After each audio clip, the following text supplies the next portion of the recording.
از طرف همسیفا یار و دوستا خشت با مهمانان از طرف عروس آمدگی ها خوشمندیم. برای بزرگی اکای بردین جان مبارز جان یک کنسکی بردوامی رسمت سیتی شود. بهترین کنسک ها با تشبوسی رامز جان به اینجا حضور آمدیم. از نام رامز جان هم به مبارز جان سربلندی تمنا داریم. در اینجا می نگرم یک اوچه جان داریم. بیبی اندار خولا نزدی ما دعوت کنین یک دوشا گیریم. میگن درخت ایوم سبزه آدم ایدار، اما بیبی جان ما را گم نزدی ما بیا. تشبوسی اولینی که دمی توی حضور ما سببگار همین بیبی جان های در تمام سایدهای اجتماعی تماشا کرده گه و طرف فرزندان گفته گه که اگر امکانیت باشه در توی همین نبیره ما خیردین هنرنمایی کنن. برای همین از بیبی جان یک دعا میگیریم، باز ما دعا میتیم خدا دمی خانه هم وقت توی بالای توی باشه. بیبی جان را دعوت کنین از ما بیار. بهترین شخصی که پایانداز اول را هم بیبی جان پرداختن که بگذار که به مرادهای مقصدهای بیبی جان برسن.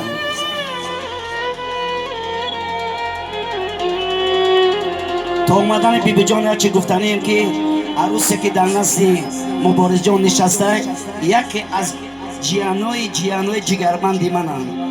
با تقایی جیانوی ما رخشانه خان نوروز جان مدت 35 سال ما رفت آمد داریم. امروز آمدیم فهمیدیم که رخشانه خان در اینجا کیلون شده. خیلی خرسند شده. مبارک شود جیان جان. بگذار شما را خدا خوشپیر کند. برای هر دی همین جوانان یک کنسکی رسمیت دیگه شود. بهترین کنسک ها بیبی جان آمدن را با دسته بیار بیبی جان.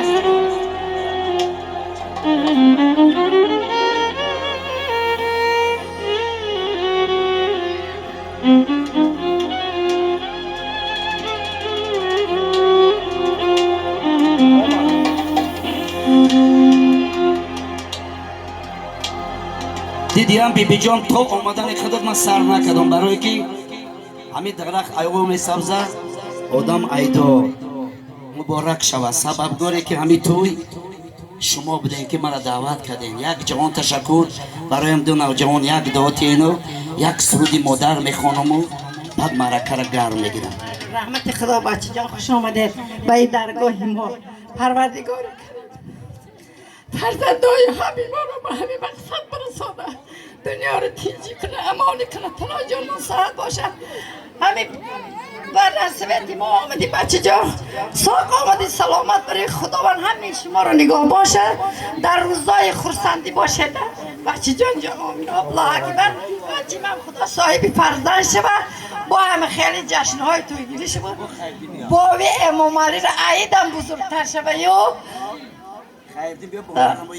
با پیش خیلی جان. سلامت باشین. یک کنسک برای بیبی جان ما شود. مبارک شود. زنده باشین. مرحمت داماد درست بچهای خود میشینین. سرود اول موافق طلب همین بیبی جان ما یک سرود مادر و برقص بازی. ما در خدمت شما ای بندگان خدا.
کرد